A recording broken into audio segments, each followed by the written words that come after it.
The hot favourite to win the Best International Feature Film Oscar is the divisive French submission Emilia Perez. Rita is a very talented but struggling lawyer who is given work defending violent men. She's given the opportunity to earn the big bucks by working for one of the leading drug lords.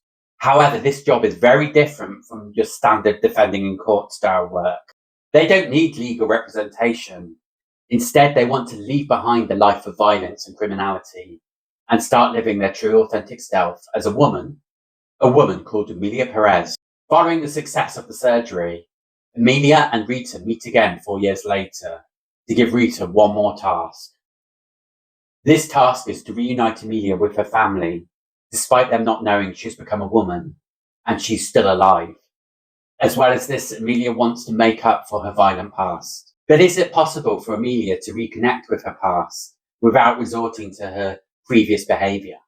Directed by French film director Jacques Audiard, who directed the previously Oscar-nominated film A Prophet and has received 4 Cannes Awards over the lifetime of his career, and a collection of award-winning lead performances through Carla Sofia Garçon, Zoe Saldana, and Selena Gomez.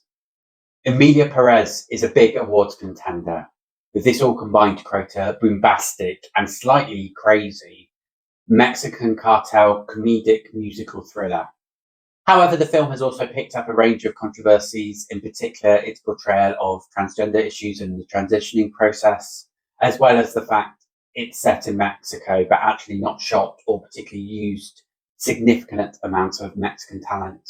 In this video, I'm going to address these controversies, as well as review the film. I will also look at how well it could do in the Oscar race. So let's roll and review that film. If you're new to my channel, my name is Paul. I review the best of world cinema, and I follow the race for the Oscar for Best International Feature Film, from countries selecting their submission to the final winner. France's Oscar submission, Emilia Perez, on paper should really not work. It has the mechanics of a Mexican cartel thriller, with the violence and gun shooting that you would expect, but at times it's also got the tones of a Mexican telenovela, with being very dramatic. The musical numbers are very integrated in the scenes and never take you out of the moment, so think much more like a happier Dancer in the Dark rather than a La La Land. As someone who's not a big fan of musicals, I really appreciate on how they approach the songs to this film. They manage to have a mixture of big musical numbers, but also very subtle, almost spoken numbers, which really creates this balance and never takes me out of the moment. However, there is no denying this film has caused a lot of divisiveness and controversy. I think there are some critics who've criticised its approach to transgender people and the process of transitioning. I kind of get this point. Jacques Audiard is a cis heterosexual man, and he's centering his film around the experience of a trans woman. However, I think he pulls it off and creates that level of authenticity because he heavily relies on Carla Sofia Garçon, who is a trans woman herself, to incorporate her own experiences of transitioning. While I understand why some people might find that problematic, he has used the experiences of trans people within this film. He's heavily relied on Carla Sofia Garçon's own experience and transition, and that's reflected into the character. And I understand the concern that there is not enough authentic trans voices in cinema. However, I feel this film is the wrong target. It has incorporated the views of a trans woman, so I think that's justified enough to be authentic.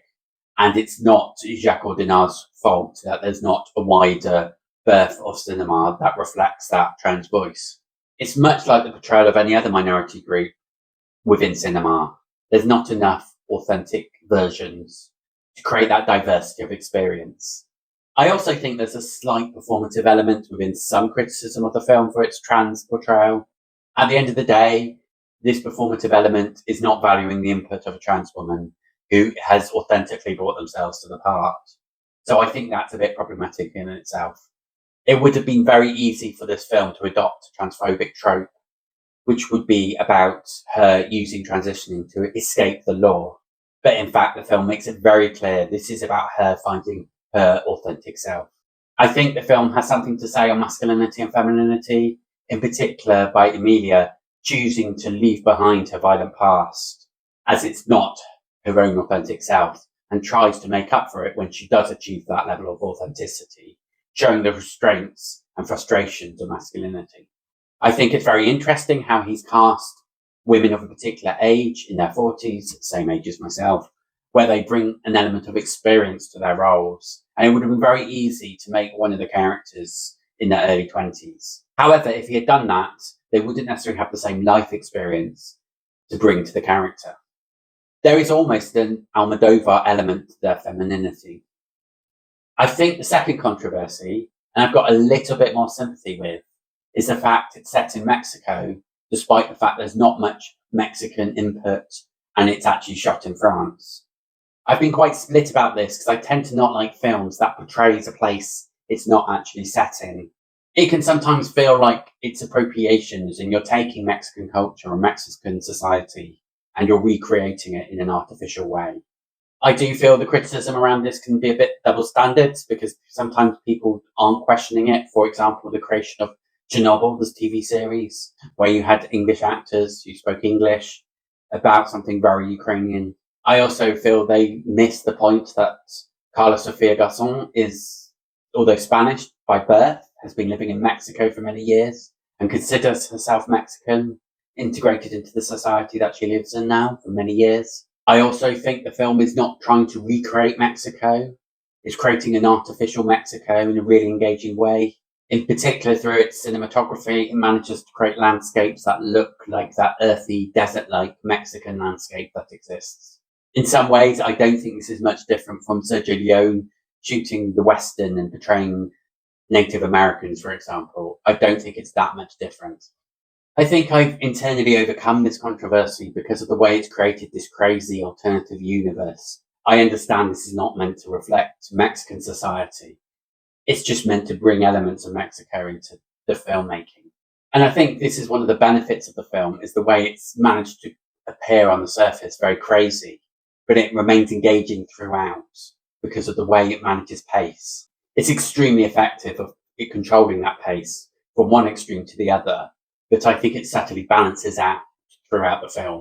From scene to big melodrama, to those with subtle dialogue-heavy scenes, with big shoot-em-out scenes in between, it manages to bring them all together, despite their eclectic approach to the individual scenes, in a very subtle and controlled way. And this has been held together by some fantastic lead performances, which became the first ensemble awarding of the Best Actress Award at Cannes Film Festival, as well as picking up the jury prize. And as I said before, this film really shouldn't work. It's too bombastic, it's too eclectic, too not really to the sort of cinema I watch. However, I've managed to be mesmerised by it and really engage with its content. I would therefore give Emilia Perez 4 stars.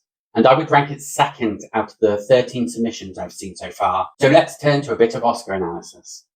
Emilia Perez is an early favourite and frontrunner to win the Best International Feature Film Academy Award. It has been in UK cinemas for a week and is being released in the USA today. It is then going to be streamed on Netflix. For me, I feel how well it does at the Oscars will depend what momentum it gets from that release. If it gets a lot of public support, I feel it could maintain that status as a lead contender. There has been some discussion about it winning multiple Academy Awards. However, I could see a situation it gets multiple nominations, but only wins Best International Feature Film Oscar, much like the film Roma.